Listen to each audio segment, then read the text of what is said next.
अस्सलाम वालेकुम नाज़रीन, प्रोग्राम पॉलिटिकल साइंस के साथ आपकी मेज़बान फ़ाइज़ा बुखारी। आज के प्रोग्राम में हम बात करेंगे कुछ दहशतगर्दी के हवाले से। जैसे ही हमने देखा कि हमारी हुकूमत की जानिब से, निगरान सेटअप की जानिब से जैसे ही ऑर्डर सामने आते हैं कि अब अफगान तारकीन वतन को पाकिस्तान छोड़कर अपने वतन वापस जाना पड़ेगा, उसी सारे सिनेरियो के अंदर एक खास दहशतगर्दी की लहर में इजाफा होता हुआ नजर आता है।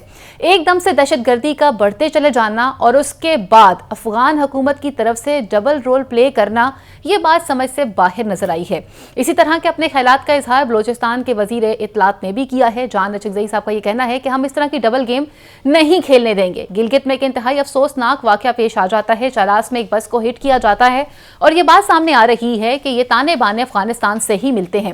इससे पहले कई सिक्योरिटी फोर्सेस की चेक पोस्ट पे भी हमला किया गया। बन्नू में भी कैसा वाकया पेश आया, ये एक पूरी लंबी अगर हम हिस्ट्री को उठाकर देखें तो बाकायदा हमें एक स्टेप बाय स्टेप ये चीजें साथ मिलती हुई नजर आती हैं। अफगानिस्तान के अगर हवाले से बात की जाए तो इस वक्त सबसे अहम चीज ये भी है कि अमेरिका से एक 3 रुकनी अहम वफ्द भी पाकिस्तान आ रहा है, जो कि 4 से 12 दिसंबर के दरमियान एक इस हवाले से नशिस्त भी करेगा, जिसमें इलेक्शन के हवाले से भी बात की जाएगी, दहशतगर्दी के हवाले से भी बात की जाएगी और अफगानिस्तान की सूरत हाल पर भी बात की जाएगी। इससे पहले भी गुज़श्ता प्रोग्राम में इस पर बात की जा चुकी है कि किस तरह से इनको सहूलत फराहम की जाती रही है और पाकिस्तान के अगेंस्ट किस तरह से अफगानिस्तान की ज़मीन का इस्तेमाल होता रहा है। अब यहाँ पर सवाल यह पैदा होता है कि इलेक्शन भी करीब हैं और उससे पहले दहशतगर्दी के इस तरह के वाक़यात का सामने आना, इनसे किस तरह से निपटा जाएगा। हमारे साथ स्टूडियो में मौजूद हैं आज़म चौधरी साहब, नुशाद साहब। अपने पैनल को खुशामदीद कहती हूँ। नुशाद साहब, सबसे पहले आपसे पूछना चाहूंगी कि अगर हम बात करते हैं दहशतगर्दी के हवाले से तो इंतहाई अफसोस से कहना पड़ता है कि जिन्हें हमने अपने पास जगह दी, रहने का मौका फराहम किया और वो तमाम तर सहूलियात दे दी जो एक बेसिक शहरी की होती हैं, और उसके रिटर्न में हमें क्या दिया जा रहा है कि अफगानिस्तान की जानिब से एक डबल गेम का रोल प्ले किया जा रहा है। वहां पर वो हमारे साथ मुज़ाकरात भी करना चाहते हैं, अमन भी चाहते हैं और दहशतगर्दी के वाक़यात में भी इजाफा है। देखिए, मसला ये है कि जो हमारे यहाँ अफगान तालिबान आप वापस आ गए थे जी, पाकिस्तान जो तरीके तालिबान पाकिस्तान है, उसको जब हमने यहाँ से उनके खिलाफ ऑपरेशंस किए, हमें वो तमाम ऑपरेशंस याद हैं ज़रबियात से लेकर और दीगर ऑपरेशंस जो किए गए, उसके नतीजे में जो पाकिस्तान तरीके तालिबान पाकिस्तान है वो ऑलमोस्ट पाकिस्तान से भाग कर उन्होंने अफ़गानिस्तान में पनाह ले ली। फिर उस पनाह लेने के बाद वहाँ पर उन्होंने अपने आप को स्ट्रेंथन भी किया, अपने आप को रीग्रुप किया। अब हुआ ये कि उसे आप किसी की भी गलती करार दें। मैं सिर्फ इसलिए ये बात नहीं कहना चाहता कि किसी एक जमात को पॉइंट आउट नहीं करना चाहता, लेकिन हुआ ये कि उस पॉलिसी में तब्दीली आ गई। आपको याद होगा कि एक वक्त ऐसा था जब 2013 की हुकूमत आई थी तो हमें 2 बड़े मेजर मसाइल का सामना था, एक दहशतगर्दी और एक लोड शेडिंग। 2014 का सानिया APS आपको याद होगा जी, बिल्कुल। उसके बाद एक फैसला हुआ, तमाम सियासी जमातों ने मिलकर एक फैसला किया और नेशनल एक्शन प्लान तरतीब दिया गया। हम उस पर आर्गूमेंट भी कर सकते हैं, बहस भी कर सकते हैं कि उसके निकात पर सही तरह अमल नहीं किया गया, लेकिन बाहर तौर एक बड़ी, जिसे कहते हैं ना कि दुनिया ने इस चीज़ को तस्लीम कर लिया कि पाकिस्तान ने दहशतगर्दी की जंग जीत ली है, उस पर काबू पा लिया है। अब जब हमारी पॉलिसी में तब्दीली आई तो उस तब्दीली का जो शाखसाना ये है कि वो तहरीके तालिबान पाकिस्तान के जो कुछ लोग हज़ारों की तादाद में वापस आए, वही अब फैसिलिटेटर भी हैं, अबेटर भी हैं। प्लस ये है कि जो अफ़गानी हमारे यहाँ रह रहे हैं, उसमें से मैं अब तमाम अफ़गानियों को या महाजरीन को नहीं कह सकता, लेकिन उनमें बाज़ ऐसे होते हैं जो इस तरह की उसमें मुलव्वस रहे हैं। आपको याद होगा ये मियाँ वाली एयरबेस पे अटैक हुआ, इस तरह की पिछले ये तकरीबन 8-10 ऐसे वाक़यात, बड़े वाक़यात हैं जिसमें वो आपको याद होगा एक वो पुलिस लाइंस पेशावर में जो अटैक हुआ था, और इस तरह के कुछ दहशतगर्दी की वारदातें जिनको जब उन्हें प्रॉप किया गया, उन पर इन्वेस्टिगेट किया गया तो पता चला कि इसके अंदर बराह रास्त अफगान शहरी मुलव्वस हैं। और ये जो अभी ये जिसका आपने तस्करा किया है, इसके बारे में भी कहते हैं कि ये साहब जो हैं ये अफगानी पासपोर्ट पर आए हैं। इंटरेस्टिंग बात ये है, ये आकर 3 दिन पहले ये पाकिस्तान के आए हैं, यहाँ इनको 3 दिन किसी ने ठहराया है, फिर उन्होंने रैकी की है, रैकी करने के बाद ये अटैक किया है। सो यहाँ उसके सहूलतकार मौजूद हैं।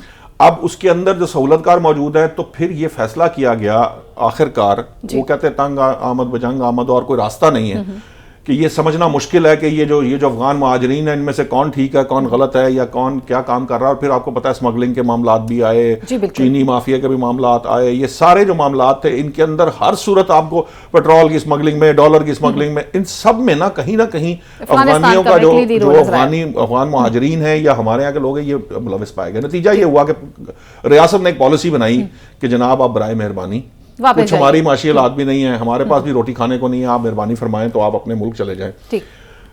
उन्होंने इसको रिटेलिएट करना शुरू कर दिया। ठीक है, आप देखिए कि जब ये फैसला हुआ उसके बाद कुछ हमारी माशाल्लाह कोई एक दो सियासी जमातें हैं उनके भी कुछ मवादात वाबस्ता थे, उन्होंने उनकी फेवर करनी शुरू की। प्लस ये है कि अफगानिस्तान ने भाई अफगानिस्तान को ये बात समझनी है कि कोई ये कैसे मुमकिन है कि कोई रियासत जो है वो इस चीज की इजाजत दे कि आप हमें तबाह करते रहे और हम ये कहते रहे कि जी ठीक है भाई है या भाईचारा चल रहा है या भाईचारे के पॉइंट आपके पास मैं वापस आऊंगी। जैसे भाईचारे की बातें कर रहे हैं, हमने इससे पहले भी आजम साहब कई प्रोग्राम में ये बात की है कि हमने कहीं नहीं देखा था कि जहां पर रिफ्यूजीज को इतने ज्यादा दिए जाएं, उनको प्रमोट किया जाए, उनको इतने राइट्स दे दिए जाएं जैसा कि पाकिस्तान में हुआ है। ना ऐसा ईरान में नजर आया, ना हम ऐसा टर्की में नजर आया। दुनिया में हर जगह पे मुहाजिरीन भी जाते हैं, उनकी आबादकारी भी होती है। आज भी अगर हमारे मुल्क को दहशतगर्दी का सामना है और इस तरह के वाकयात सामने आ रहे हैं तो ताने बाने तो अफगानिस्तान के साथ मिल रहे हैं, और यहाँ पर अगर हम कोई स्टेप लेने की बात करते हैं तो फिर वहाँ से रेजिस्ट आ जाता है। कैसे देखते हैं आप इसको? बिस्मिल्लाहिर्रहमानिर्रहीम। शुक्रिया फ़ायज़ा। देखें, ये 40 साल पहले से ये सिलसिला शुरू हुआ जब रशिया की जंग आप देखें, अमेरिका ने उस वक़्त हमें फ्रंट फुट पे रखा और हमने जो जंग लड़ी थी, आज हम इस चीज़ पे बिल्कुल क्लियर हैं, हर किस्म के भाम से बिल्कुल क्लियर हो चुके हैं कि हमारी वो लड़ाई नहीं थी जो हमें लड़नी पड़ी थी।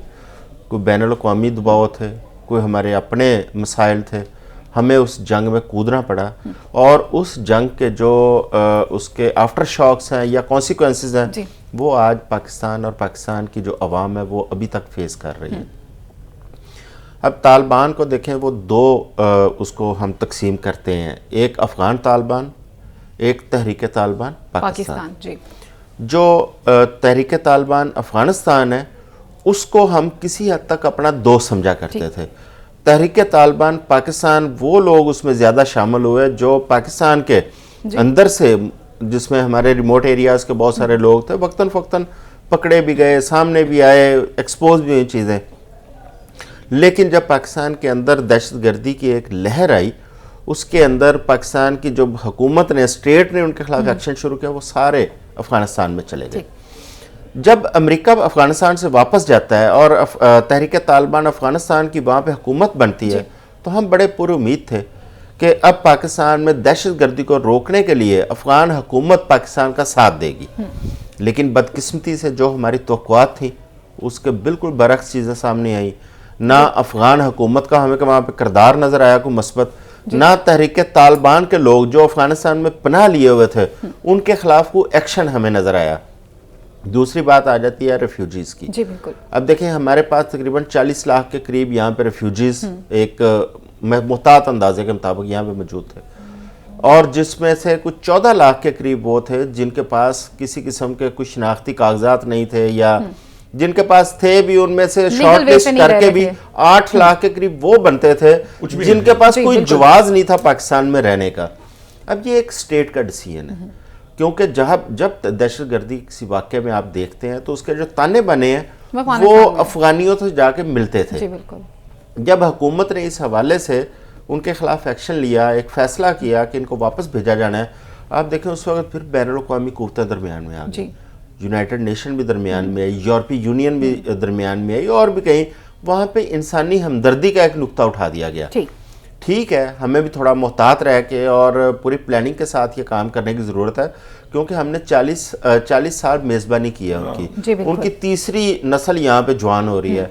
हमें उनको थोड़े से हकूक़ देते हुए और इज़्ज़त एहतराम के साथ हम वापस भेजें, उसमें पाकिस्तान की अपनी इज़्ज़त भी है और उसमें उन लोगों के जो बुनियादी हकूक़ हैं उनका भी ज़रा तहफ़्फ़ुज़ हो जाएगा।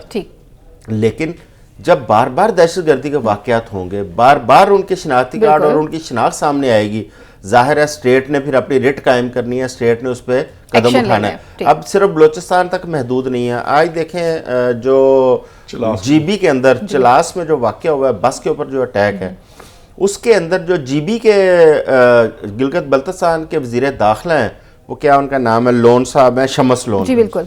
उन्होंने आज जो शक जाहिर किया, उन्होंने कहा कि इसमें भारत का मुलव्वस होने का शक है।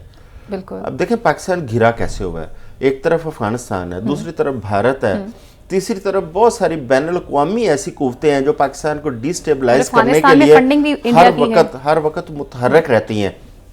अब उन लोगों के लिए पाकिस्तान में दहशतगर्दी करना बहुत आसान है। उसकी वजह यह है कि पाकिस्तान में उनको ईंधन बहुत सस्ता मिलता है। ईंधन से मुराद यह है कि जो अंदर हमले करते हैं, जो खुदकुश बमबारी करते हैं, उनको जो असला चाहिए, वो हर चीज़ उन्हें पाकिस्तान के अंदर से बहुत सस्ते उसमें मिल जाती है। और उनको जंग करने की बजाय ये आसान तरीका लगता है कि पाकिस्तान को डिस्टेबलाइज कर दिया जाए, क्योंकि दहशतगर्दी की वजह से आप देखें पाकिस्तान की मईशत कमज़ोर हुई, पाकिस्तान की मईशत तबाही तक पहुंच गई। जिस तरह कल निशात साहब ने जिक्र किया कि हमने ज़िंदगी में पहली दफ़ा डिफ़ाल्ट का लफ्ज़ सुना अपने मुल्क के अंदर। उसकी वजूहात एक बुनियादी ये थी कि दहशतगर्दी की वजह से बैरूनी सरमायाकार पाकिस्तान में नहीं आ रहा, क्योंकि जब उसकी जान और माल का हम तहफ़्फ़ुज़ की गारंटी नहीं देंगे तो कौन पाकिस्तान में आके सरमायाकारी करेगा। ये एक वैलिड पॉइंट है। और अगर हम बात करें, जैसे खुद आज़म साहब ने भी कह दिया कि हमने एक डेफिनेशन बना ली थी कि अफगानिस्तान वाले तालिबान शायद हमारे लिए अच्छे हैं और जो बाकी के तालिबान हैं, क्योंकि गुड और बैड तालिबान की टर्म भी सामने आई थी, ये आपने भी सुनी और हम सब ने सुनी कि इसमें बाकायदा इस पर डिबेट्स भी रही हैं, काफ़ी चीज़ें डिबेटेबल भी रही हैं और बाकायदा हुकूमती सतह पर होती रही हैं। नुशात साहब, अब इस वक्त करंट सिनेरियो ये है कि हमने इकॉनमी से भी बीट करना है, IMF से भी हमने किस्त लेनी है, मुल्क में इलेक्शन भी करवाने हैं, वो भी ऑन टाइम करवाने हैं, और फिर दहशतगर्दी भी है, और उससे पहले अब एक अमरीकी वफ्द भी आ रहा है जिसने हमारे पास क़याम करना है। 4 से 12 तारीख तक वो हमारे पास स्टे करेंगे। इस वफ्द की आमद को, इन तमाम चीज़ों को आप कैसे देख रहे हैं? देखिए, पहली बात तो यह है कि अमरीकी वफ्द में मैं बात करता हूँ, लेकिन मैं थोड़ा सा चॉइस साहब ने जो बात की थी मैं उसको थोड़ा सा आगे बढ़ाना चाहता हूँ। एक और बड़ा मसला जो ये सामने नज़र आया ना, वो ये था कि ये हमारी फोर्सेस को बड़ी मुश्किलात पेश आई रिसेंटली, जब हमने ये जो अब ताज़ा लहर जिसको आप कहते हैं ना, ये गुज़िश्ता डेढ़ साल से जो पैदा हुई, ये लोग जो है ना, ये अमरीकी असले से लेस हैं। अमेरिका अगरचे डिनाया देता है, लेकिन ये इस हालत हमारी ये हो गई है कि ये असला जो है ना, वो कच्चे के जो डाकू है वहां तक पहुंच चुका है। You are right.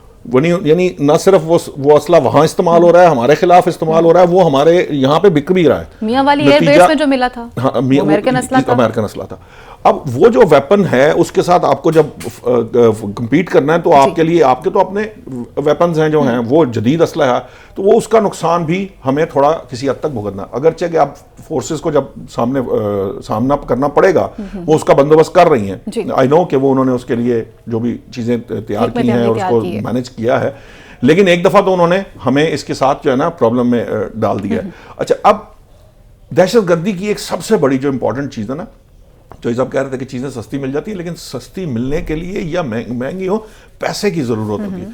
ये जो टेररिज्म फाइनेंसिंग है ना, इसका एक बहुत बड़ा जो एलिमेंट है, वो जो सब कह रहे थे ना, एक तरफ भारत और अफगानिस्तान, मादरत के साथ मुझे तो कभी कभी ऐसे लगता है कि वो एक ही तरफ वो दोनों इकट्ठे मिले हुए हैं। यानी वो एक साइड पूरी हमारे लिए प्रॉब्लमैटिक हो चुकी हुई है, वो एक या दो दूसरे ने वो एक ही तरफ है जो हमें हमारे लिए मसला। यानी वो बॉर्डर के पास ही अपनी ऑफिस भी बना लिया था। जब ये उन्होंने भारत ने जो वहां पर बनाई थी अपनी जो सफारत खाने खोले थे, उसके जरिए जो कुछ किया वो सबके सामने है, ये कोई ऐसी कोई छुपी हुई वो है भी नहीं बात। इंटरनेशनल मीडिया में रिपोर्ट हो चुकी हैं सारी चीज़ें, और उसका नुकसान जो है, क्योंकि भारत हमें बाहर हाल नहीं देखना चाहता, और वो हर वो मुमकिन करो। भारत तो अब आपको पता है एक्सपैंड करते करते कनाडा में भी उन्होंने वहां पे अपनी कार्रवाई शुरू कर दी है, उसके ऊपर साहब चीखते हैं, फिर वो जनाब बरतानिया के अंदर भी जहर दे दिया गया, उसकी भी अभी इन्वेस्टिगेशंस चल रही हैं। अमेरिका ने अब आपके सामने एक जो उन्होंने जो असैसिनेशन का प्लान है, वो यार आप अंदाजा कीजिए, आप रॉ की प्रोफेशनलिज्म का आप अंदाजा कीजिए कि एक सरकारी जो उनके नार्कोटिक्स का उससे मुतालिक वो बंदा है, उसको हायर कर लिया है एज वो जिसे कहते हैं टारगेट किलर। आप तो जहां से ये सारा प्लॉट बाहर निकला है।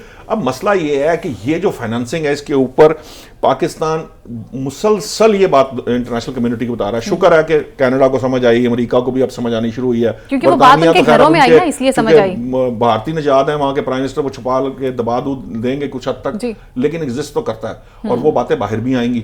सो अब उनके तन लगी है ना, तो उनको समझ आनी शुरू होगी कि पाकिस्तान जो चीख रहा है पिछले कई दिहाइयों से भुगत रहा है और जो सीख कर रहा है कि ये इंडिया जो है वो किसी भी मुल्क के अंदर बाज नहीं आ रहा। अब ये जो चीजें हैं, यहाँ अमरीकी वफ्द की बात आप कर रही थी। अमरीकी वफ्द बेसिकली ये जो चौधरी साहब ने बात की ना कि जो शोर उठा है कि जी उनके अफगान मुहाजिरीन के हकूक हैं, उनके हकूक पूरे किए जाने चाहिए।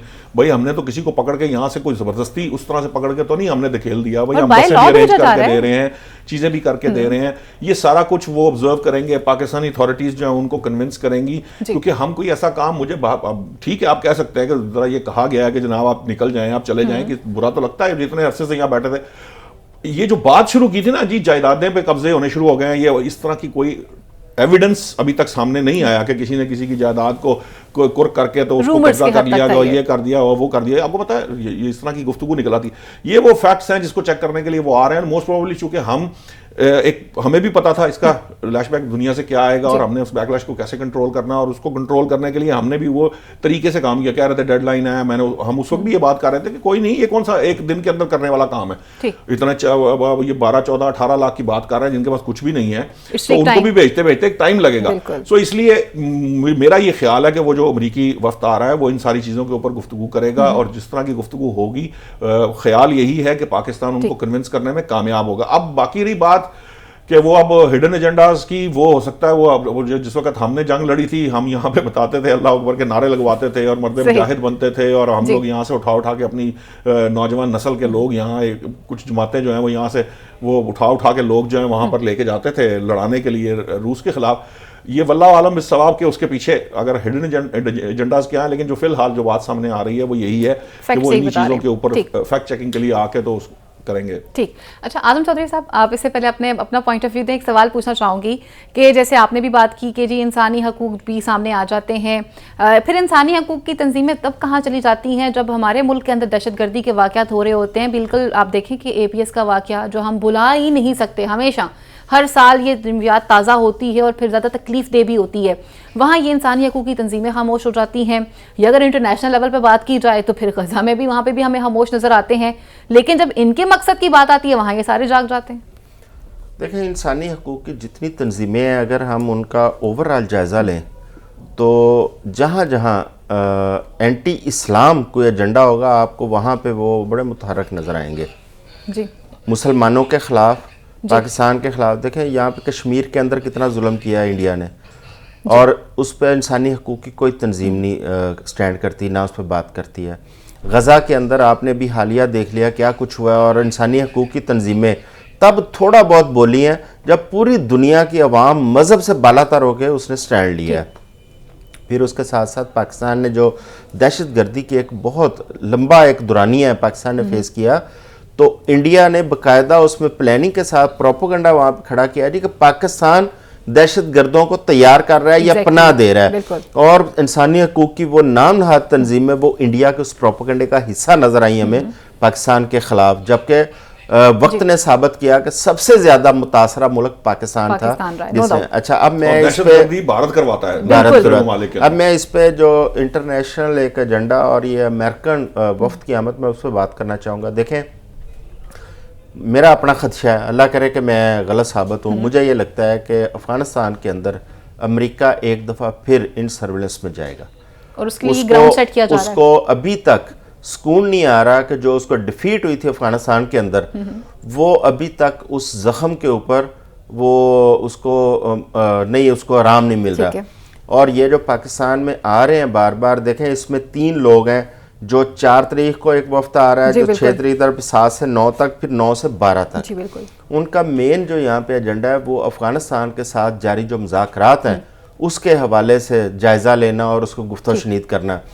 अल्लाह ना करे कि अगर ये दोबारा अफ़गानिस्तान के अंदर कोई अमेरिका इस किस्म का इरादा रखता है इन सर्विलेंस का और पाकिस्तान को दोबारा टूल बनाने की कोशिश करता है, अब ये आ जाती है हमारे ऊपर कि हमने कितनी एहतियात बरतनी है और हमने अपने मुफादात का कितना तहफ़्फ़ुज़ करना है।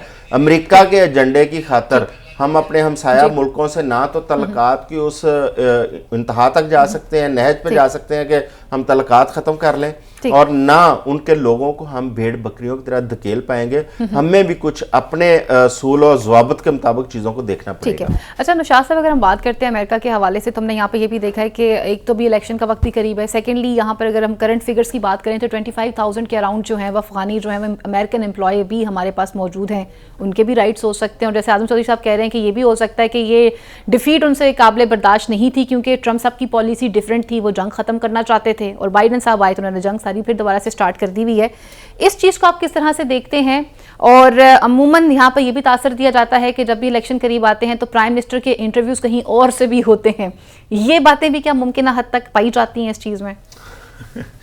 पहले मैं आपको जो है ना अमेरिका का जो मामला है जी, देखिए 2-3 ऐसे फ्रंट हैं। अमेरिका ने इस वक्त गज़ा में जो कुछ हो रहा है, एक तरह से वो उसमें भी इंगेज है जी। दूसरी बात यह है कि अमेरिका ग्राउंड पर कभी खुद नहीं आएगा, मेरा ये ज़ाती ख्याल है। हाँ, वो ये ज़रूर कर सकता है, वो ये चाहता है या उसकी ख्वाहिश हो सकती है कि पाकिस्तान उसका वो डर्टी वर्क करे जो वो वहाँ करवाना चाहता है अफगानिस्तान के अंदर। लेकिन जो प्रॉब्लम है ना, प्रॉब्लम वही है कि देखिए हमें ये सोच समझ कर फैसला करना है। आज हम कहते हैं, मुझे नहीं पता उस वक्त क्या हालात है जब अफगान जंग की बात थी, गर्म पानी के साहिलों का मसला है जी, कन्विंस तो आप किसी भी तरफ कर लेते हैं ना, जब रियासत फैसला कर ले तो वो किसी भी तरफ कन्विंस कर सकती है। पॉलिटिशियंस भी इसी मकसद के लिए होते हैं, वो बताते भी हैं, फिर हम जिहाद भी करना शुरू कर देते हैं, कभी हम जिहाद का नारा लगा देते हैं, कभी हम उसके अपोजिट जाए खड़े। बात ये है, ये जो पॉलिसी की तब्दीली है, देखिए ये बहुत बड़ा मसला है। हमने जब बात की थी कि अभी रिसेंटली, ये हमारा ख्याल है, हो सकता है गलत हो, लेकिन ख्याल ये है कि रियासत के अंदर एक मेजर जो तब्दीली आई है, जो उसकी सोच में तब्दीली आई है, वो ये है कि पॉलिसियों को इस तरह से तब्दील ना किया जाए। खास तौर पर ये जो दहशतगर्दी की मामलात हैं, ये जो पॉलिसी हमने तब्दील की थी उसका हमने खासा खुमियाजा फौरी तौर पर भुगत लिया। अब मुझे ये शक है कि शायद हम उस पोजीशन में अब रहे ही नहीं। बेसिकली जब अफगान वार का वक्त था उस वक्त हमारे मामलात कुछ और थे। हाँ, अलबत्ता ये हो सकता है उसी तरह डॉलर बरसने शुरू हो जाए तो वो एक अलग डिबेट है जो अब शायद अमेरिका बरसाने की पोजीशन में इटसेल्फ भी नहीं है। उसके भी अपने इकोनॉमिक कंस्ट्रेंट्स हैं, वहां के भी मामलात ऐसे हैं, उनके भी इंतखाबात हैं, ये नहीं हो सकता। बाकी रही बात के पीएम के इंटरव्यू कहीं होते हैं या नहीं होते, मैं आपको एक बात बताऊं, हमारे यहाँ एक बहुत बड़ा प्रॉब्लम मैंने फील किया। हमारे यहाँ ना लोग without any fact and without any ground कोई बात कर देते हैं और वैसे ही लोग फिर आगे से उसके ऊपर ना डिबेट शुरू हो जाए और डिबेट शुरू करते एक बबल बना देते हैं। अच्छा, वो बबल ऐसा डेवलप होता है, ये बबल एक बाकायदा टेक्निकल टर्म है आपके डिजिटल मीडिया और सोशल मीडिया की साइड की। उस बबल में रहने लग पड़ते हैं लोग और एक वक्त आता है कि उनको लगता है जैसे जो कुछ उन्हें बताया गया था ना वो उस पर यकीन की हद तक जो है ना वो रियलिटी मानना शुरू है। देखिए ऐसे नहीं होता। ये अब वही बात है कि आप कहेंगे, कोई मुझे ये कहे कि इमरान खान साहब का इंटरव्यू हुआ था कहीं पे जी, नवाज शरीफ जो पहले आए थे इंटरव्यू, नहीं, इट्स नॉट लाइक दैट। अभी भी जो बातें हो रही हैं ये, इसमें बहुत सारी बातें ऐसी हैं जिनका कोई वजूद नहीं है कहीं पे। जब आप उनको चेक करते हैं ना प्रॉपर लोगों के साथ, वो आपको साफ इनकार करते हैं और उसकी फैक्चुअली एक जुमला ब्रेक से पहले देखें, अगर हमारे सियासतदान जो पार्टी लीडर्स हैं वो छुट्टियों के नाम पर या सजा गुजारने के नाम पर या वैसे ही किसी मकसद के लिए बाहर जाके ना बैठे, पाकिस्तान में बैठे, पाकिस्तान में फैसले हो, तो ये परसेप्शन ना पैदा हो कि ये बाहर से कोई गाइडलाइन लेके या अप्रूवल लेके आते हैं। बिल्कुल, बात बिल्कुल दुरुस्त। और जहाँ पे दहशतगर्दी की बात की जा रही है तो इस बात में कोई शक नहीं कि ताने बाने अफगानिस्तान से जरूर मिलते हैं, और जहाँ पर हमारी सालमियत के बका की बात आएगी तो वहाँ पे फ्रंट फुट पे खेलना और जवाब देना हमारी आर्मी बहुत अच्छी तरह से जानती है। यहाँ लेते हैं मुख्तसर सी ब्रेक, ब्रेक के बाद मजीद इश्यूज को प्रोग्राम का हिस्सा बनाते हैं।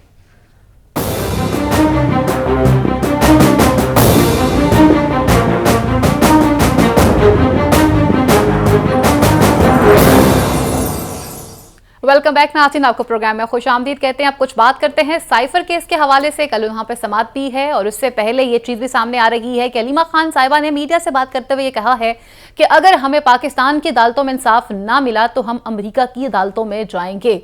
अब अमेरिका की केस अदालत में जाएंगे। और ये वही साबिक चेयरमैन तहरीक इंसाफ की बहन आज बात कर रही थी, जो खुद कहा करते थे कि अमेरिका जो है वो पाकिस्तान के अंदर साजिश में इन्वॉल्व है, रजीम चेंज होने जा रहा है, लेकिन आज फिर हम मदद मांगने के लिए अमेरिका की तरफ जाना चाहते हैं। इससे पहले भी एक रिपोर्ट सामने आई थी कि किस तरह से चेयरमैन तहरीक इंसाफ जो है उन्होंने वहां पर बाकायदा एक लीगल फॉर्म को भी हायर किया है। ताल्लुकात ठीक करने की भी कोशिश की जा रही है अमेरिका के साथ, क्योंकि वो समझते हैं कि जिस तरह के बयानात उनकी तरफ से दिए गए थे वो ठीक नहीं थे।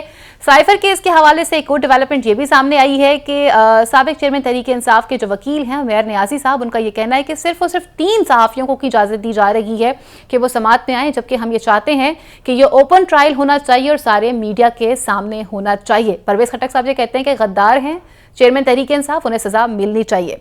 आजम चौधरी साहब, कल साइफर केस की समाअत है और उससे पहले अलीमा खान साहिबा का जो बयान है ये भी सामने आया। उन्होंने मीडिया से बात करते हुए कहा है कि अगर हमें पाकिस्तान की अदालतों से इंसाफ ना मिला तो हम अमेरिका की अदालतों में जाएंगे। कैसे देखते हैं आप इसे? ये देखें, हमारे निज़ाम इंसाफ के ऊपर बहुत बड़ा सवालिया निशान है और उसकी मिसालें मौजूद हैं जिसकी वजह से लोग फिर ऐसी बातें करते हैं। देखें, अभी कल की बात है, मियां नवाज शरीफ को सज़ा दी गई एक अदालत से जी। उसके बाद मियां नवाज शरीफ की पूरी सज़ा जो है वो ख़त्म होती है उसी अदालत के अंदर। उसके अलावा ये एक जज साहब PTI के चेयरमैन इमरान खान को सज़ा देते हैं, वो क्या था, जज दिलावर जी। उसके बाद वो एक अदालत से कल अदम होती है। जब हमारी अदालतों के ऐसे फैसले सामने आएंगे, आज तक जुल्फ़कार अली भुट्टो का फैसला उसको हम अदालती कत्ल करार देते हैं, जब हमारी अदालतों के ऐसे मुतनाज़ फैसले आएंगे तो फिर लोग बाहर की अदालतों के ऊपर इन्हिसार करेंगे, दूसरे मुल्कों में जाके केसेस दायर करेंगे। बरतानिया की बहुत सारी मिसालें हैं कि हमारे लोगों ने, सियासी व गैर सियासी लोगों ने बरतानिया के अंदर जाके केस दायर किए। इसमें मीडिया हाउसेस के ख़िलाफ़ भी हैं और वैसे भी एक दूसरे के खिलाफ, वहाँ से जाके उन्होंने मुतमिन है जी हमें इंसाफ मिल गया। पाकिस्तान की अदालतों के फैसलों को कोई तस्लीम ही नहीं कर रहा। मैं समझता हूँ कि पूरे हमारे निज़ाम इंसाफ के ऊपर जो सवालिया निशान खड़ा होता है वो नहीं होना चाहिए। और अलीमा खान जो बात कर रही है, बेसिकली वो वो डोनाल्ड लूथ है, उनकी वजह से वो इंटरनेशनल केस उसको करार देती हैं कि उन्होंने, क्योंकि वहाँ पे बात की हमारे एम्बेसडर से जो साइफर की सूरत में पाकिस्तान आती है, तो इसलिए केस जो है वो इंटरनेशनल सिनेरियो में चला जाता है। लेकिन हम बड़ी देर से अपने इस प्रोग्राम के अंदर बात कर रहे हैं कि हमारी अदलिया को इतनी साफ और शफाफ उसमें जाना चाहिए ट्रायल में, जिस तरह जस्टिस काजी साहब ने पहले 2-3 सेशन किए जो लाइव दिखाए गए, पूरी दुनिया ने देखे। क्यों नहीं बाकी केसेस के अंदर भी इस किस्म की एक क्लैरिटी आती, इस तरह के कोई मीडिया की एक्सेस होती वहां पे कि सब लोगों को पता चले कि अंदर क्या बातचीत हुई, क्या ट्रायल हुआ और दोनों तरफ से वकला ने क्या दलाइल दिए। और मैं समझता हूँ ये कौम का हक है, ये कौम को पता चलना चाहिए। लेकिन अगर कुछ मखसूस 2 या 3 सहाफ़ियों को अंदर जाने की इजाज़त होगी और वो भी जो उनको एक महदूद इंफॉर्मेशन वो बाहर आके देंगे, ये मैं समझता हूँ कि नाइंसाफ़ी है। अगर 3 सहाफ़ियों को बुलाया तो आप वहाँ पे 30 हैं या 300 हैं, जितने भी आप सबको बराबरी के हकूक दें, ताकि वो अंदर जाके पूरी समाअत देखें और वो पूरी आवाम के सामने, कौम के सामने लेके आए प्रिंट व इलेक्ट्रॉनिक मीडिया के जरिए, ताकि हमारे निज़ाम इंसाफ के ऊपर जो उठने वाले सवालात हैं वो न जन्म लें और ये अलीमा खान या कोई और लोग अगर अमेरिका या बरतानिया उनकी अदालतों की बात करते हैं उसकी नौबत ना आए। नौशाद साहब, जैसे उन्होंने कहा कि जी क्योंकि डोनाल्ड लू साहब का नाम सामने आया है तो इसलिए अब ये इंटरनेशनल फोरम का केस भी बन गया है। फिर अलीमा खान साहिबा का ये भी कहना है कि उन्हें यह लगता है कि सजाए मौत तक की भी सजाएं जो हैं वो हो सकती हैं अगर हम इंटरनेशनल फोरम पर ना गए। आप इस केस को किस तरह से देख रहे हैं? और स्पेशली जब खुद कहा जा रहा है कि ओपन ट्रायल होना चाहिए, ये चाहते हैं कि मीडिया पे भी आना चाहिए, क्योंकि जिस तरह के ये केस है और जितना संगीन नोयत का है ये केस, उसमें तो ओपन ट्रायल पूरी कौम जानना चाहेगी कि आखिर साइफर क्या है। जी यकीनन, मेरा नहीं ख्याल जब आप ओपन ट्रायल कह देते हैं तो उसके अंदर कोई किसी किस्म की कतगन लगाई जानी चाहिए। हो सकता है कोई इंतजामी मामले के ऊपर वो कह रहे हो कि जी इतने बंदे आए या इतने ना आए, लेकिन मैं समझता हूं कि अगर फ़र्ज़ करें उन्हें ये तय करना था या बात करनी तो उनको चाहिए था वो सहाफ़ती तंजीमों से रब्ता कर लेते और वो इस तासुर को पैदा ना होने दें कि खास मखसूस सहाफ़ी या रिपोर्टर वहाँ जाएंगे। ठीक है, ये बात दुरुस्त है, लेकिन मुझे ऐसे लग रहा है, मैं माजरत चाहूँगा, ये अमेरिका का केस कैसे हो गया? बरतानिया में जो केसेस होते हैं, बरतानिया में हम केस इसलिए दायर करते हैं कि हमारे जो कानून का जो माखज़ है वो बरतानवी कानून रहा है। हमारा जो कानून है उसकी ग्राउंड्स वही हैं जो बरतानवी का है। अमेरिका के अंदर एक बिल्कुल डिफरेंट कानून है। एक बात। दूसरी बात यह है कि मुझे ऐसा लगा जैसे पता नहीं हमारे यहाँ को रेमंड डेविस था जिसको छुड़ाना है या जिसको बचाना है, जिसके लिए हुआ है। खान साहब अमरीकी एजेंट तो नहीं है, उनका अमेरिका से तो कोई ताल्लुक नहीं है। क्या गुफ्तगू करने का ये किस किस्म का थ्रेट है कि हम अमेरिका की अदालत, अब आप कहें भाई मैं किसी बैनुल अक़वामी अदालत में जाऊंगा, चलो कह देते बरतानिया की अदालत में जाऊंगा, अमेरिका की अदालत का क्या ताल्लुक है, अगर मुझे समझाए कोई बंदा। ये बात करने का कोई सेंस ही नहीं बनती, ये सिर्फ धमकी है। ये बिल्कुल उसी तरह की धमकी है, असल में आदत पड़ी हुई थी। पहले इस तरह की धमकियां लगा के ना तो अपने बंदों से काम ले लेते। मिसाल के तौर पर ये अभी एक धमकी और दी थी जी, चेयरमैन साहब पीटीआई साहब ने जाना वो चीफ जस्टिस को खत लिख दिया, लिख दिया फिर क्या होगा, वो चीफ जस्टिस ने जाना, मैं वो अल्फाज बोलना नहीं चाहता यहाँ टीवी के ऊपर, वो उन्हें वापस थमा दिया कि जनाब ये रखें, ये आपने भेजा था, ये जो मेरे लिए वो क्या मोहब्बतनामा, ये वापस ले लीजिए मोहब्बत के साथ। उन्होंने मोहब्बत के साथ वो जवाब दे दिया। उसका बात ये है, ये क्या तरीक़ेकार है, ठीक है, ये तस्लीम करते हैं हम कि हमारी अदलिया के अंदर मसाइल मौजूद हैं। ये भी बात ठीक है कि हमारे यहाँ जो है वो इस तरह के प्रॉब्लम्स नहीं आने चाहिए, हमारे अदलिया पे एतमाद है, लेकिन मुझे वो सियासतदान बताएं, कोई एक सियासतदान बताएं जिसने जाकर बाहर की अदालत में केस कर दिया हो। और केस क्या है, दिलचस्प बात क्या है, it's not about person to person या सियासत की जमात के मामले, ये रियासत के मामला है। ठीक है, आप रियासत के मामलात कह रहे हैं, रियासत को धमकी लगा रहे हैं कि मैं ये अमेरिका चला जाऊंगा, चले जाएं। अमेरिका की कोर्ट आपका केस कैसे लेगी, किस बुनियाद पर लेगी? भाई हमने कोई डोनाल्ड लू को बुलाया है, हमारी अदालत ने कोई अमेरिका को इन्वॉल्व किया है, ये तो अमेरिका की इन्वॉल्वमेंट है ही नहीं। रियासत तो कह ही यही रही है कि अमेरिका ने कोई साजिश नहीं की थी। भाई अमेरिका ने तो किया ही कुछ नहीं है, ये तो एक डिस्कशन थी जिसको इसने साजिश बनाया है, पीटीआई चेयरमैन ने। ये केस ही ये है। और मैं आपको वजह बताता हूँ, जॉय साहब कहते होते हैं साइफर केस में कुछ नहीं बनेगा, या को मामला होगा। ये अलीमा खान ने जो बात कही है ना कि मौत की सजा तक हो सकती है, ये वो डर है जिसकी वजह से आप धमकियां देने पर आ गए। ये एक्चुअली रियासत को धमकी दी गई है अलीमा खान की तरफ से कि अमेरिका चले जाए, बावजूद इसके इसका ना को सारा ना को पाँव है। और यही तरीकेकार उन्होंने चीफ जस्टिस के मामले में भी ऑप्ट करने की कोशिश की है, लेकिन अब वो चीफ जस्टिस रहे नहीं। वो कहते हैं वो सुरा होरसन ऐसुरा हो, नहीं वैसे तो रियासत बदल चुकी है। साइफर के ऊपर ना हमें रियासत की भी समझ नहीं आ रही। कभी साइफर हो था ही नहीं, कभी साइफर पैदा हो गया, कभी साइफर एक सादा कागज था, कभी साइफर की सिर्फ एक तहरीर इस्तेमाल हुई, कभी साइफर मिल जाता है वजारत दाखिला खारजा के अंदर से, ठीक है। उसके बाद साइफर को असल चीज है कि साइफर का इस्तेमाल क्या उसको पॉलिटिकली अपने फायदे के लिए इस्तेमाल किया गया है, नहीं किया गया। दूसरी बात यह है कि जो हमारे मामलात के अंदर साजिश या मुदाखलत, साइफर आते हैं, तमाम एम्बेसडर भेजते हैं, अपने अपने ममालिक को बाकी भेजते हैं, हमारे भी भेजते हैं, हमें वो आते हैं। ये तो रियासत ने तय करना है कि क्या हमारे मामले में किसी मुल्क ने मुदाखलत या साजिश की है, बजाय हम ये तय करने के कि मुदाखलत या साजिश हुई है, हम एक उस बंदे के ऊपर सारा केस डालना चाह रहे हैं जिसने उसको एक्सपोज कर दिया है। हाँ, उसका एक कसूर है कि उसने क्या अपनी जात के लिए उसको रियासत से बालातर होकर उसको किया, इस्तेमाल किया है या नहीं किया, ये केस है। अच्छा, दो चीजें क्लियर कर दूं, दो कंफ्यूजन दूर कर दूं। पहली बात तो ये है, सिर्फ ये नहीं है कि रियासत के खिलाफ इस्तेमाल किया नहीं, कि किया गया, रियासत ने ये कहा। क्योंकि अगर साजिश नहीं है किसी काम को, मतलब आप कहें कि ये फर्ज करें ये कप नहीं है, ठीक है ना, आप पब्लिकली जाके ये श्योर करें ये कप नहीं है और ये कप हो, तो फिर जिसका ये कप है उसने रोला डालना कि ये कप है। एक बात ये एक इंपॉर्टेंट पहलू है। दूसरा उसका एस्पेक्ट है कि उसने अपने जाती मुफाद के लिए इस्तेमाल किया। उसने ना सिर्फ रियासत को नुकसान पहुंचाया, क्योंकि इससे पाक अमेरिका ताल्लुकात में फर्क आया। अच्छा। इससे दुनिया भर के एम्बेसडर जो है उनको प्रॉब्लम आई, आज तक आ रही है। लोग आप पे ट्रस्ट नहीं करते, अब आपके एम्बेसडर से बैठ के डिनर्स नहीं करते, डिस्कशन नहीं करते, आपके पास वो इंफॉर्मेशन नहीं आती। मेरे कई दोस्त हैं वजारत खारजा के अंदर, मैं उनसे बारहा इस मौजू पे गुफ्तगू, वो कहते हैं ये बात हकीकत है कि वहां के लोग अब उस तरह से इंफॉर्मेशन पास नहीं करते, क्योंकि वो कहते हैं किसी का पता नहीं है, यहाँ पे उठकर यहाँ कोई भी सियासतदान और वजीर आजम, मुल्क का वजीर आजम वो जो है वो उस हल्फ को तोड़ते हुए जो हल्फ उसने उठाया था, ना सिर्फ उस चीज को पब्लिक करता, किसी सीक्रेट डॉक्यूमेंट को पब्लिक नहीं किया जा सकता। ये जो गुफ्तगू है कि कैबिनेट में वो दिखा दिया गया, कैबिनेट में दिखाने के बाद भी सीक्रेट डॉक्यूमेंट सीक्रेट रह सकता है अगर अनटिल अनलेस उसको क्या कराना। अच्छा, मुझे एक मुझे फिर वही बात तो नहीं है जो मरियम नवाज साहबा कहते हैं कि दुनिया उनसे साइफर इन। अच्छा, मुझे एक सवाल पूछने दीजिएगा, मैं आपकी तरफ आती हूँ। आप मुझे ये बताइएगा कि ये आपने बात तो कर दी कि साइफर भेजना बंद कर दिया, मुझे ये बताइएगा कि जहाँ पे साइफर की बात की जा रही है, खुद चेयरमैन तहरीक इंसाफ का भी बयान सामने आया था। उन्होंने कहा कि जी देखिए, मैंने तो काम था, मैंने एक चीज़ को हाईलाइट किया था कि इसके अंदर जो है ना बड़े लोग शामिल हैं, आपको उसका काम था तहकीक करना, लेकिन उस तहकीक में जो है वो फिर उन्होंने ये भी कहा कि हमें शामिल कर दिया गया, बाकी लोगों को छोड़ दिया गया है, उस पर भी बात नहीं हो रही है।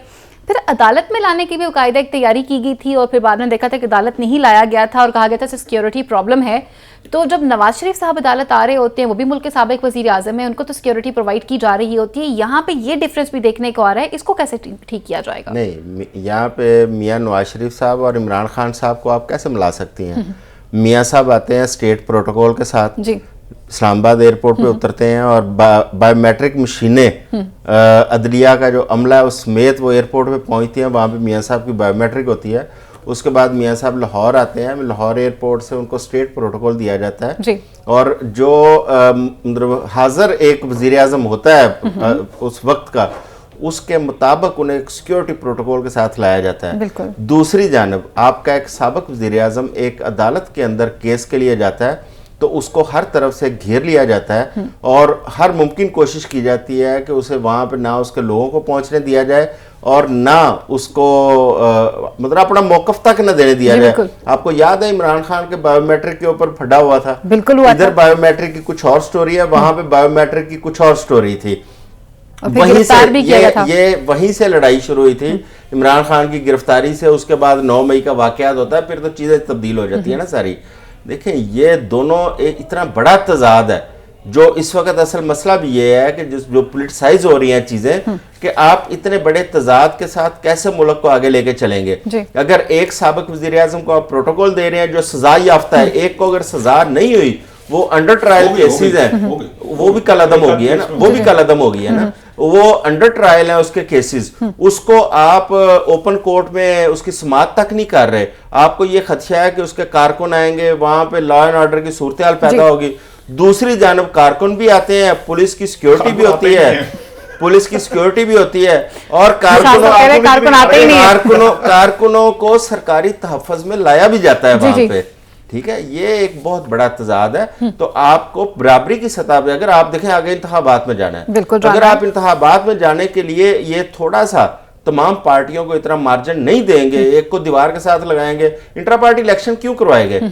सिर्फ पीटीआई को यह कि दीवार के साथ लगाएं, इसको किसी तरीके से इसको इस सिस्टम में से बाहर करें। आप इसको बल्ले का निशान ना दें। अब उसके ऊपर अकबर एस बाबर आ जाएं या कोई और आ जाएं, वो आके उस ऊपर जो इश्यूज क्रिएट कर रहे हैं या इतराजात लगा रहे हैं, भाई बाकी पार्टियों के कौन से इंट्रा पार्टी इलेक्शन हमने देखे हैं। इस पे हम बाद में डिबेट करते हैं, पहले साइफर पे बात कर लेते हैं। अच्छा नौशाद साहब, जैसे साइफर पे बात आ रही है, अब देखिए मुल्क के साबिक वजीर आजम है, पोर्टफोलियो तो उनके पास है ना, अब वो ये चाहते हैं कि जी एक तो ये ओपन ट्रायल हो, सेकेंडली उन्हें भी अदालत में आने का मौका मिलना चाहिए, और फिर ये जस्टिफिकेशन पेश कर देना कि जी सिक्योरिटी प्रोवाइड नहीं कर सकते, सिक्योरिटी रिस्क है।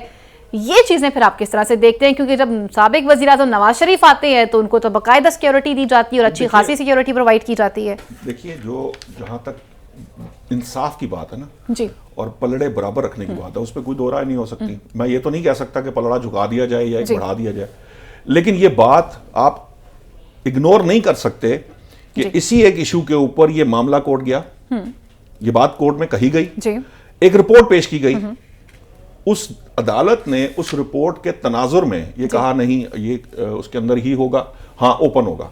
ये बात ऐसे ही है, फैक्चुअली तो ये ऐसे ही है।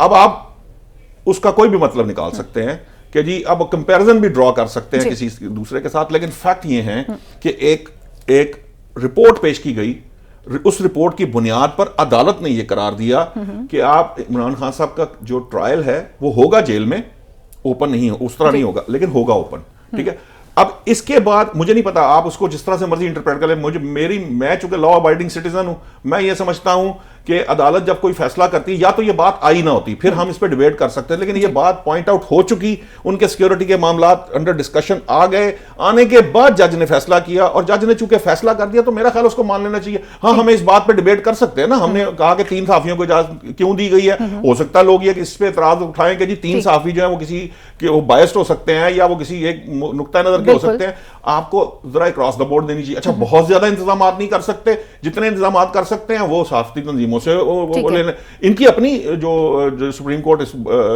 जो रिपोर्टर्स एसोसिएशन है या जो ये लीगल फ्रेटर्निटी को कवर करने वाले जो लोग हैं वो आपस में तय करके भी नाम दे सकते हैं, समहाउ उसको आप वो कर सकते हैं।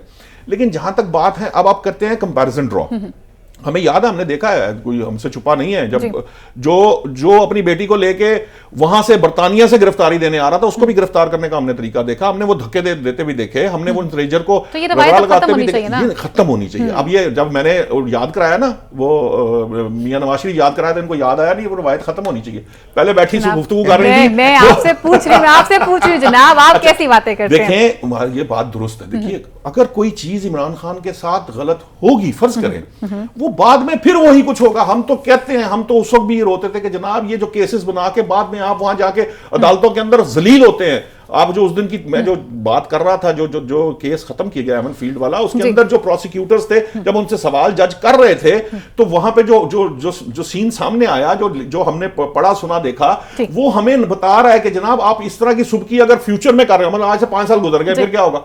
5 साल बाद अगर आप यही कुछ कर रहे होंगे तो उसका क्या फायदा? ऐसे केसेस बनाने का क्या फायदा?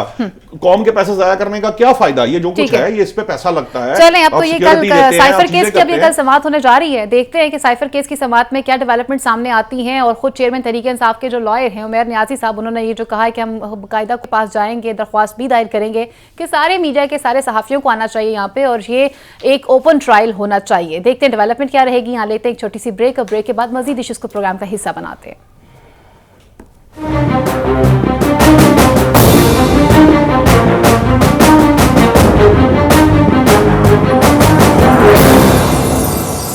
वेलकम बैक नाजरीन। अब कुछ बात करते हैं इंट्रा पार्टी इलेक्शन के हवाले से। तहरीक इंसाफ की पार्टी में जैसे इंट्रा पार्टी इलेक्शन होते हैं, उसके बाद कई एतराज़ात सामने आए हैं। अकबर एस बाबर साहब ने भी काफ़ी एतराज़ात उठाए। उन्होंने कहा जी पार्टी का पुराना वर्कर हूं मैं और मैं अपने पास राइट रखता हूं, लेकिन तर्जमान तहरीक इंसाफ की जानिब से ये बयान सामने आ चुका है। उन्होंने कहा कि जी ये तो टाउट हैं, और बल्कि इनको ये बाकायदा एक टारगेट दिया गया था कि इस तरह के बयान दें जिससे इंतखाबी अमल तक ना पहुंचा जा सके। इसी के साथ साथ अगर इंट्रा पार्टी इलेक्शन की बात की जाती है तो परवेज खटक साहब का भी बयान सामने आता है। वो ये कहते हैं कि जी इससे पहले हमारी पार्टी में जितने भी इंट्रा पार्टी इलेक्शन हुए हैं 4 से 5, वो सब सिर्फ और सिर्फ ढोंग था। यहाँ पर सिलेक्शन होती रही है, यहाँ पर इलेक्शन वाला अमल हमें देखने को नजर नहीं आया है। एमक्यूएम का वक्त दी कल मुलाकात करने जा रहा है चीफ इलेक्शन कमिश्नर से। बाकायदा 11 बजे का टाइम दिया गया है उनको। खालिद मकबूल सदीकी भी होंगे, फारूक सत्तार भी होंगे, और उन्होंने एतराज़ उठाया है कि उन्हें इस वक्त सूबाई इलेक्शन कमिश्नर के ऊपर भी एतराज़ है। वो लगता है कि शायद पाकिस्तान पीपल्स पार्टी को रिप्रेजेंट कर रहे हैं, और हल्का बंदियों पर भी उन्होंने एतराज़ उठाया है। निशात साहब, पहले तो एमक्यूएम के हवाले से बात कर लेते हैं कि कल भी हमने काफ़ी डिटेल में बात की थी इस पर।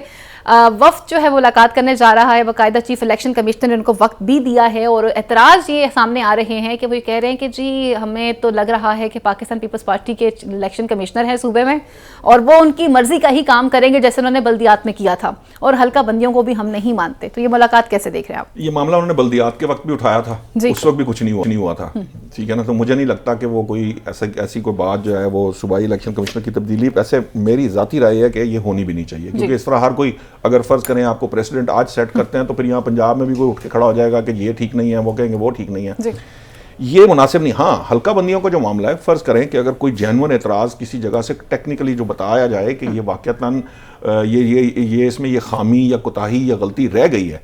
एक बात जहन में रखिए कि जब कोई मामला तय हो जाता है ना, उसके बाद उसका रिव्यू जो होता है ना, वो इस किस्म की गलती कोताही और उसके ऊपर होता है। ये नहीं हो सकता कि हल्का बंदियों अब जो है वो मुतहदा कौमी मूवमेंट की ख्वाहिश के मुताबिक हो जाए। अब जो होना था वो हो चुका है, अब वो इतराज कर सकते हैं, करते रहें। इलेक्शन उन्हें लड़ना है और वो उन्हें लड़ना पड़ेगा, उन्हें उसकी तरफ ज्यादा तवज्जो करनी चाहिए। हाँ, थोड़ा बहुत आगे पीछे करने से कोई मामला ज्यादा मुझे होता हुआ नजर नहीं आ रहा कि उनकी कोई बहुत सुनवाई होगी। हाँ, वो इलेक्शन से भागना चाहें इस बुनियाद पर, जैसे हमने बल्दियात में देखा था, वो एक अलग गुफ्तगू है। लेकिन अगर उन्होंने इलेक्शन लड़ना है तो फिर ये चीजें इसी तरह, ये थोड़ी बहुत ऊपर नीचे के बाद 19-20 के फर्क के बाद चीजें उसी तरह ही रहेंगी जिस तरह हैं। 19-20 के फर्क के बाद चीजें वैसी की वैसी ही रहेंगी। और क्या वो इलेक्शन से भाग सकते हैं एमक्यूएम, जैसे बल्दियात से भागे अनुशाद साहब ने कहा? तो मैंने कल भी अर्ज किया था कि उन्होंने एक बहुत बड़ी सियासी गलती की है इलेक्शन का बाइकाट करके, और जो उन्हें कई दहाइयों तक वो भुगतना पड़ेगा ये बाइकाट। मेरा ख्याल है कि दोबारा ऐसी गलती का वो सोच भी नहीं सकते। तो क्योंकि वैसे भी कल निशात साहब ने बड़ी अच्छी बात की थी कि कौन सा ऐसा दौरे हुकूमत है कि वो हुकूमत से बाहर रहे हो। वो तो हर हुकूमत का हिस्सा रहे हैं और उनकी मजबूरी है हर हुकूमत का हिस्सा रहना। दूसरी बात यह है कि उन्होंने रिमोट कंट्रोल से चलना होता है, तो उनकी क्या जरूरत है कि वो इधर उधर हो जाए। ठीक, चौधरी साहब ने नाम ही चेंज करा दिया। सही बात है। अच्छा, मुझे बताएं अब निशात साहब, कुछ बात कर लेते हैं इंट्रा पार्टी इलेक्शन के हवाले से। भाई पहले तो कहते थे इंट्रा पार्टी इलेक्शन करवा लें, अब उन्होंने करवा लिए हैं, उसके बाद अब आप उनको सुकून का सांस भी नहीं लेने दे रहे। और अकबर एस बाबर साहब ये कहने जो एतराज़ात उठाए थे उस पर तो बाकायदा तर्जमान तहरीक इंसाफ का मौक़िफ़ सामने आ गया। उन्होंने कहा उनकी इनकी हरकत की वजह से हमने 13 साल पहले इन्हें गुड बाय भी कर दिया था और हमें तो ये डाउट लगते हैं। देखिए, मुझसे अगर मेरी राय पूछेंगे तो मेरा तो ख्याल है कि वो उन्होंने करा लिए हैं, बस ठीक है, इलेक्शन करा दिए, ऐसे ही सारे कराते हैं, उनकी भी हो गए हैं। लेकिन मसला ये है, अब जो दूसरा मामला है ना, अब ये टेक्निकल मामला है। 13 साल पहले उनकी बुनियादी रुकनीत खत्म जरूर की थी तरीन, लेकिन हाई कोर्ट का फैसला उसके बाद आया जी। अब जब फिर वही बात है कि अगर तो पीटीआई उस हाई कोर्ट के फैसले को चैलेंज करती और उनकी बुनियादी रुकनीत को बाद में खत्म करवाती तो फिर तो बात समझ में आती है, अगर नहीं तो फिर वो बुनियादी कारकुन तो रहेंगे। अब चूंकि वो बुनियादी कारकुन अगर फर्ज करें हैं, ये इलेक्शन कमीशन अब देखेगा ना उनकी ग्राउंड्स को, अगर वो हैं तो फिर वो आवाज भी उठा सकते हैं। हमने तो जो वीडियो देखी है, देखिए बात बाकी के इलेक्शन होते हैं ना, उनकी वीडियोस बाहर नहीं आती। आप देखिए सोशल मीडिया पे वो वीडियो पड़ी है, उनके जो इंतजामात थे इलेक्शन के, वो इतनी बड़ी ग्राउंड के अंदर को 15-20 बंदे नजर आ रहे हैं, उसमें से भी ज्यादा मुझे बेचारे वो जो टेंट उठाने वाले, लगाने वाले, काम करने वाले, बाबर साहब ने बनाई है, वहां पर गए वैसे वीडियोस बना के आए हैं। पीटीआई के अपने लोग थे, नियाजुल्लाह नियाजी साहब ने कल बताया, उन्होंने कहा आए राउंड लगाया, वीडियो बना के चले गए। वो मैंने जो सुनी थी वो पीटीआई के अपने ही लोग थे, बता रहे थे, क्योंकि वहां कुछ लोगों ने प्रोटेस्ट भी किया है। वहां वो मुझे नाम भूल गया, पेशावर का वो एक चौक है, वहां कुछ लोगों ने प्रोटेस्ट भी किया कि पैरा ट्रूपर्स नामंजूर हैं, ये इस तरह के लोग जो पीटीआई पे कब्जा कर रहे हैं, हमें नामंजूर है। वो कारकुन की अपनी एक सोच साइकी होती है, या उनके पीछे कुछ होगा, कोई ग्रुप होगा या कोई लोग होंगे, वो अपनी जगह। लेकिन ये बात दुरुस्त है ना, देखिए अब अगर फर्ज करें वो वहां पे एक कोई कारकुन हो ही ना, और वहां पे आपको सिर्फ चंद लोग 15-20 लोग नजर आ रहे हो इतनी बड़ी ग्राउंड में, इतने लंबे चौड़े इंतजामात करके, और वो जो सिक्योरिटी का भी याद होगा आपको, उन्होंने कहा था कि सिक्योरिटी प्रोवाइड किया जाए, फराहम की जाए। पता नहीं सिक्योरिटी किसके लिए उन्होंने प्रोवाइड की थी, खाली कुर्सियों की सिक्योरिटी देनी थी, जिसकी वजह से वो किया था। वहां मुझे ऐसी कोई चीज नजर नहीं आई जो इलेक्शन वाली को बात, या वहां कारकुन नजर नहीं आए। जो भी मुझे नहीं पता कि इनका जो कहते हैं ना इलेक्टोरल कॉलेज किस किस्म का है, या इन्होंने नेशनल काउंसिल, क्योंकि ये भी एक मसला था कि जो फेडरल इलेक्शन कमिश्नर होगा वो नेशनल काउंसिल या कमिश्नर्स नेशनल काउंसिल का हिस्सा नहीं हो सकते, उनसे हटा के बनाए जाएंगे जो लोग नेशनल काउंसिल का हिस्सा नहीं है। फिर इनकी जो इनका इलेक्टोरल कॉलेज है वो उन्होंने किस तरह से डिजाइन किया हुआ है, क्योंकि मेरी जो अंडरस्टैंडिंग है अबाउट पीटीआई आइन, जो मैंने पढ़ा है, मुझे समझा है, उसमें फेडरल इलेक्शन कमिश्नर तो सूबाई इलेक्शन करा ही नहीं सकता, उसके अपने कमिश्नर होने चाहिए। जबकि जो कल नियाजुल्लाह नियाजी साहब जो कह रहे थे, वो कह रहे थे जी मैंने प्रिजाइडिंग ऑफिसर 15-18 थे, मैंने सबको कह के ड्यूटी लगा दी, प्रॉपर तरीके से कहा, इलेक्शन हो गया, थ्रू रूल्स हुआ। क्योंकि रूल्स सामने नहीं आए, रूल्स अपना जो 2022 की अमेंडमेंट थी ना, उसके अंदर से procedure, rules and procedures extract कर लिए गए थे। सो मुझे नहीं पता, ये अब इलेक्शन कमीशन तय करेगा। मेरी जाती राय पूछेंगे तो मैं तो जाती तौर पर समझता हूँ कि पीटीआई को इलेक्शन लड़ना चाहिए किसी भी हालत में। देखिए ये एक अब अल्लाह करके तो उन्होंने आईन और कानून के मुताबिक काम शुरू किया, अब आप वो आईन और कानून के मुताबिक काम करना चाहते हैं, आपको चाहिए कि आप उनको अप्रिशिएट करें, उनको और उनको हराएं इंतखाबात के अंदर। जो टेक्निकल नॉकआउट करने के पीछे ना भागें। टेक्निकल नॉकआउट करने से कुछ नहीं हुआ। हमने देखा 2018 में जो कोशिश की गई थी टेक्निकल नॉकआउट करने की, उसका कोई नतीजा नहीं निकला। और ये एक अच्छा पॉइंट है। अच्छा, आजम चौधरी साहब जैसे बात कर रहे थे कि भाई इंट्रा पार्टी इलेक्शन पे भी एतराज़ात वो कर रहे हैं जिनकी अपनी पार्टीज में काफी अरसे से ये इलेक्शन हुए भी नहीं है। आप क्या समझते हैं कि इस इंट्रा पार्टी इलेक्शन के ऊपर जो एतराज़ात किए जा रहे हैं, खुद जो है वो परवेज़ खट्टक साहब ने भी कहा, उन्होंने कहा इससे पहले जो होता रहा है वो भी सब एक ड्रामा ही था, वो सिलेक्शन थी, वो इलेक्शन कभी भी नहीं हुआ था। अकबर एस बाबर साहब ने भी कह दिया हुआ है। बल्ले का निशान जा सकता है इनसे, या ये चैलेंज हो सकती है तमाम तर सिचुएशन? पाकिस्तान में हम लोगों ने अपनी पूरी लाइफ के अंदर एक ही इलेक्शन देखा था जो इंट्रा पार्टी हुआ था 2012 में, जिसमें बड़े झगड़े शुरू हो गए थे और पीटीआई की टूट फूट शुरू हो गई। याद है आपको? वरना हमने किसी पार्टी का इलेक्शन नहीं देखा। इंट्रा पार्टी नहीं देखा। हाँ, इंट्रा पार्टी। अगर आज पीटीआई का जो भी जिस किस्म का इलेक्शन या सिलेक्शन जो भी उसको कह ले, यही सिलेक्शनें हमने पहले देखी हैं। 17 जून 2023 को एक नोटिफिकेशन सामने आता है इंट्रा पार्टी इलेक्शन का। मियां शहबाज शरीफ साहब को सदर, मरियम नवाज साहबा को सीनियर नायब सदर, एहसन इकबाल साहब को सेक्रेटरी जनरल, इसहाक डार साहब को फाइनेंस सेक्रेटरी, अताउल्लाह तारड़ साहब को डिप्टी सेक्रेटरी जनरल और मरियम औरंगजेब साहबा को सेक्रेटरी इन्फॉर्मेशन बनाया जाता है अनअपोज्ड, और तमाम लोगों के सामने लिखा जाता है अनअपोज्ड। ठीक है, ये था इंट्रा। और वो हमें ये भी नहीं पता चलता कि फलां दिन को इंट्रा पार्टी इलेक्शन है। इसका एक अखबार में खबर लगी थी कि कल शायद हो, यानी इसका तो इलेक्शन कमीशन ने इनको बाउंड किया था ना कि आपने 20 दिन के अंदर अंदर करवाना है, तो वो सारी कौम को पता चल गया जी कि एक पार्टी के इंट्रा पार्टी इलेक्शन हुए। हमें तो आज तक ये नहीं पता चलता था कौन सी पार्टी में कब इंट्रा पार्टी इलेक्शन है और कैसे कैसे लोगों ने इलेक्शन में हिस्सा लिया। तब पता चलता था जब एक प्रेस रिलीज आती थी कि इन लोगों को बिला मुकाबला जो है ना सिलेक्ट कर लिया गया है, तो लिहाजा ये इंट्रा पार्टी। अगर एक पार्टी ने आइन और कानून जो आपने इलेक्शन कमीशन ने आपको अहकाम दिए उसके मुताबिक करवाए हैं, अब आप उस पर किस मुंह से एतराजात उठा रहे हैं? आप ये उनकी बात कर रही थी परवेज खटक साहब की, परवेज खटक साहब की। अब परवेज खटक साहब पार्ट एंड पार्षल रहे हैं सारी जिंदगी इस पीटीआई का।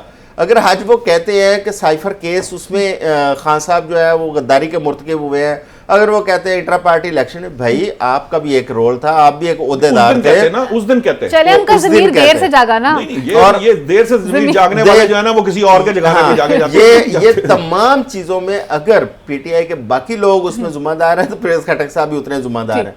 तीसरा अकबर एस बाबर साहब, देखिए अकबर एस बाबर साहब का तो खैर केस बहुत पुराना चल रहा है। इन्होंने सबसे पहले जो फॉरेन फंडिंग वाला केस था इन्होंने उठाया था। अब अकबर एस बाबर साहब जब जाते हैं इलेक्शन कमीशन के ऑफिस में, देखिए पीटीआई के लोग जो जितने मेन बंदे हैं, जितने उनके ऑफिस होल्डर्स हैं, वो तो सारे गिरफ्तार हैं। उनके तो पार्टी के बंदे नहीं नजर आ रहे। चंद बुकला हैं जो सामने आके जिन्होंने पार्टी को जो है ना वो थोड़ा सा जिंदा रखा हुआ है। अब वहां पे उस ऑफिस में जाते हैं, जो उनके इलेक्शन कमिश्नर ने जो बयान दिया न्यायी साहब ने कि अकबर एस बाबर साहब ने ना उस तरह कागजात वहां पे उन्होंने दिए, ना वो इलेक्शन कमिश्नर से मिले, उन्होंने सिर्फ एक वीडियो वहां पे बनाई और वीडियो बना के वापस आ जाते हैं। बहरहाल ये उनकी पार्टी का अपना भी मामला है और इलेक्शन कमीशन भी जाहिर है इसको देखेगी। अच्छा, अब क्योंकि वक्त भी मुख्तसर है तो मैं चाहूंगी कुछ फैसल करीम कुंडी साहब के हवाले से भी बात कर लेते हैं। उनका भी बयान है, कल हमने बड़ी डिटेल से 18वीं तरमीम पर डिस्कशन भी की थी कि ये कितनी अच्छी है, इसमें क्या अच्छी बात है, क्या बुरी बात हो सकती है। उन्होंने कहा है कि जी एक तो नून लीग की जो बिल्ली उनके थैले से बाहर आ गई हुई है और क्लियर हो चुका है कि वो करना क्या चाहते हैं। और उन्होंने कहा कि जो ये कहते हैं कि 18वीं तरमीम अधूरी है तो इसका मतलब है उसे खत्म करना चाहते हैं और ये काबिल कबूल नहीं है। क्या कहेंगे? उन्हें चाहिए कि बिल्ली को ना वो वेलाप फुसला के उसके साथ करें, ये ना वो उन्हें काट ले उन्हें डर ये लग रहा है कि वो बिल्ली उन्हें काटने के लिए बाहर आ गई है। ये अजीब वैसे बाहर देखिए एहसन इकबाल साहब ने क्या गुफ्तगू की है। उन्होंने कहा है हम इसको रिव्यू करेंगे, इस पे देखते हैं, क्योंकि आर्गुमेंट है, अगर फर्ज करें किसी का भी है यार, मैंने आर्गुमेंट कर दिया, अगर किसी को पसंद आता है मुझे वो कल एक बलोचिस्तान में एक साहब ने कोई पॉइंट आउट किया तो वहां के जो फर्ज करें जो अथॉरिटी थी उसने उसके ट्विटर पे लिखा कि जी मुझे ये मैंने देख लिया, मैं इस पे बात करता हूं। तो इसमें कौन सा मजाइका है? आपको लगता है कि जनाब 18वीं तरमीम जो है वो रेड लाइन है, ठीक है, किसी को नहीं लगता। आप जब आप असेंबलियों में आएंगे आप ऐसी अभी बोली जा रहे हैं ना, अभी ना तो एहसन इकबाल साहब इस पोजीशन में है कि कुछ कर सके, ना फैसल करीम ना असेंबलियां मौजूद है। आपने अजीब शोर मचाया हुआ, अभी तो सिर्फ बयानात की हद तक महदूद है। ये बेसिकली वही नूरा कुश्ती है जिसकी अंबार वो आपके वो सियासी दंगल के अंदर नूरा कुश्ती है जो करते हैं और कुछ नहीं है। आजम चौधरी साहब, ये आप समझते हैं कि 18वीं तरमीम खत्म हो सकती है? क्योंकि पाकिस्तान पीपल्स पार्टी को ये अवहाम या ये ख्यालात आना शुरू हो चुके हुए हैं कि जिस तरह से एहसन इकबाल साहब ने या उनकी लीडरशिप जिस तरह से 18वीं तरमीम को हाईलाइट कर रही है तो ये खत्म कर देंगे? देखिए पीपल्स पार्टी का ये क्रेडिट है कि उन्होंने तरमीम की आइन के अंदर, बहुत अच्छी बात है। क्रेडिट होना और चीज़ है, मलकियत नहीं उस पर आप दावा कर सकते क्योंकि ये मुल्क का आइन है, ये किसी पार्टी का आइन नहीं है, ये किसी की जाती वो मलकियत में नहीं है।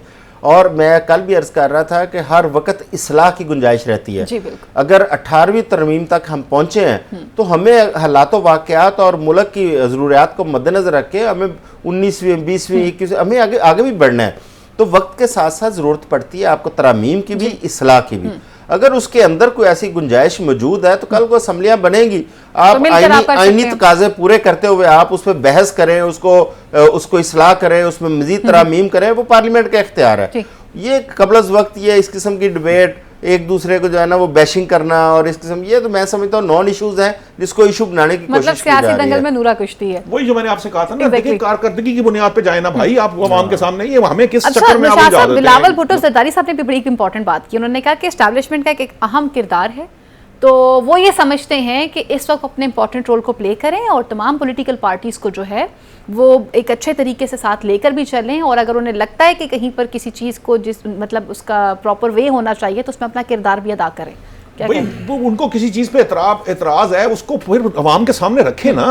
फर्ज करें मैं ये कहता रहूं जी मेरे पेट में दर्द है, मेरे पेट में दर्द है, भाई पेट में दर्द है तो बताओ तो सही कि क्या तुमने खाया था, क्या प्रॉब्लम है, कोई चीज डॉक्टर को बताओगे तो अवाम के सामने कुछ रखें तो सही भाई कि ये फलां शख्स जो है या एस्टैब्लिशमेंट का फलां हिस्सा या एस्टैब्लिशमेंट का फलां इदारा या एस्टैब्लिशमेंट की फलां चीज ये कर रही है, ठीक है। सब्सटेंशियल मटेरियल सामने देंगे तो लोग उस पर यकीन करेंगे कि हाँ ये कोई इनका कोई मसला है। अगर वो ये सिर्फ कहते रहेंगे कि जी नहीं सियासत वो एस्टैब्लिशमेंट रोल अदा करे, तो फिर बड़े लोग बड़ा कुछ कहते रहे हैं, वो किसने सुनी और कौन सुनता है यहाँ पे। जिसने जो करना होता है वो अपनी अपनी दौड़ में है, हर बंदे ने इलेक्शन जीतना है, पीपल्स पार्टी ने भी कोशिश करनी है जीतना है, नून लीग ने भी कोशिश करनी। आप मैं तो आप ईमान रहे मुत्तहिदा कौमी में उनसे पूछ लेंगे ना, वो भी चाहते होंगे प्राइम मिनिस्टर हमारा हो, तो हर पार्टी की ख्वाहिश है, इसमें क्या फर्क पड़ता है? ख्वाहिशात सबकी अपनी अपनी है और ये फैसला तो अब अवाम ने ही करना है जनरल इलेक्शन के वो आखिर अपना नुमाइंदा किसको मुंतखब करते हैं। प्रोग्राम का वक्त यहीं पर खत्म हुआ चलता है। अपनी मेज़बान फायजा बुखारी को, मेरे मौजूद पैनल को अगले प्रोग्राम तक के लिए इजाजत दीजिए। अल्लाह ने के बाद पाकिस्तान जिंदाबाद।